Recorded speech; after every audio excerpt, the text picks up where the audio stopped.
Cole Maddox had seen death too many times on the frontier, but nothing unnerved him more than the sight he found that cold desert evening. Two Apache girls, hardly older than his youngest sister, collapsed beside his barn as if the world had finally broken them. Their faces were streaked with dust, their breaths ragged, and their limbs trembling with exhaustion. Whatever had chased them this far was still out there, somewhere in the darkness. And Cole knew one thing the second he saw them. If he walked away now, they would not survive the night. He knelt beside them slowly, hands open, voice gentle. They did not speak at first. Fear lived in their eyes, raw, deep old. When he offered water, they flinched. When he tried to lift one of them, she tried to crawl away even though her legs could no longer carry her. Cole didn't blame them. The land was filled with men who hated their people, men who would rather turn away than help. But Cole wasn't one of them, not anymore. After a long moment, the older girl, Tala, whispered a single word of broken English, "Help!" That was all he needed. Cole carried them inside, wrapped them in blankets, and lit the fire. The girls hadn't eaten in days. He could see it in their eyes. He cooked beans and cornbread, and neither of them moved until he gently placed the plates in front of them. They ate with quiet desperation, eyes never leaving the door. The younger one, Naya, fell asleep face down on the blanket. Tala fought sleep as long as she could, trembling every time the wind pushed against the cabin walls. "You're safe here," Cole murmured.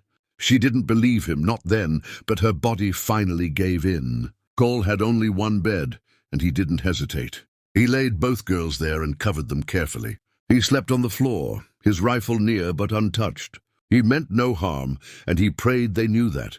Morning came harsh and bright.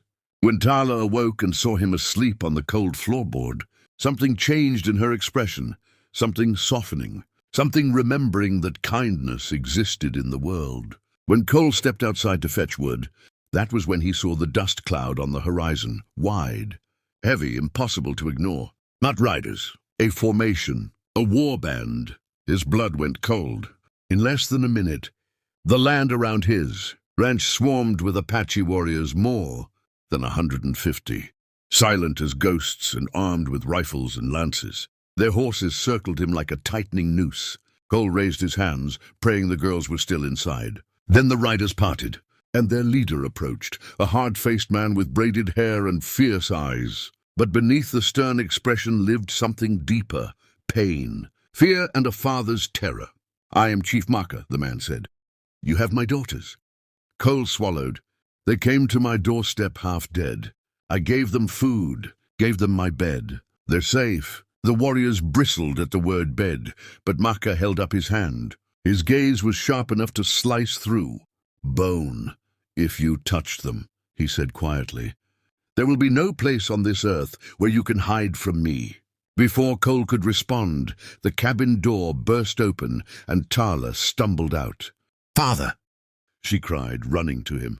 She spoke quickly in Apache, pointing at Cole, shaking her head, explaining something with urgency. Maka listened.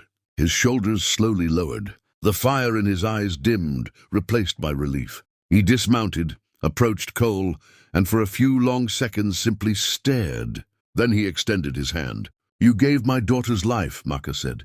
"For that I owe you a debt." Cole exhaled for the first time in minutes.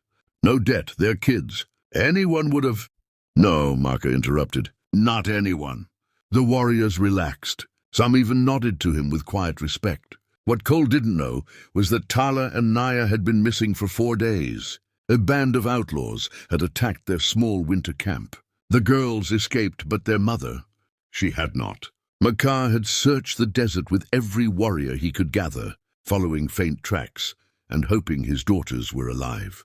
And now they were, because of Cole. The warriors built a temporary camp on Cole's land, both to rest and to bury the grief they carried. Cole found himself drawn into their world, listening to their stories, helping where he could, learning more about their culture than he had known in all his years, living near their territory. Tala taught him Apache words.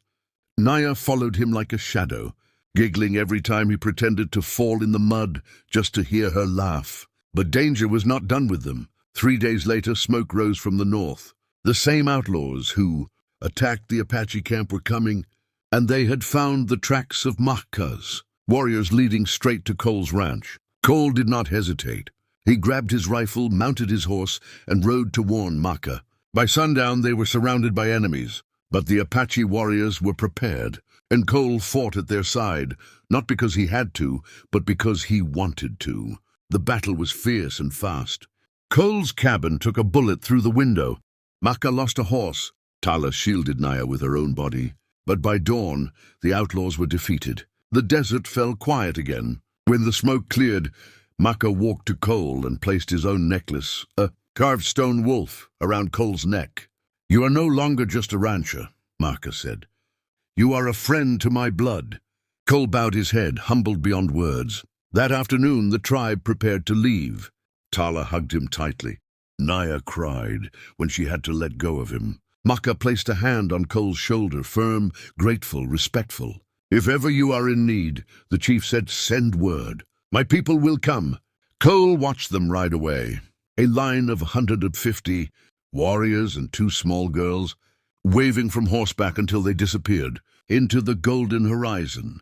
His cabin was quiet again, but his heart wasn't. He had given his bed to 2 exhausted strangers, and in return, he had gained something worth far more than land, safety, or pride. He had gained a family he never expected, and a reminder that kindness, simple, honest kindness, had the power to change the course of lives.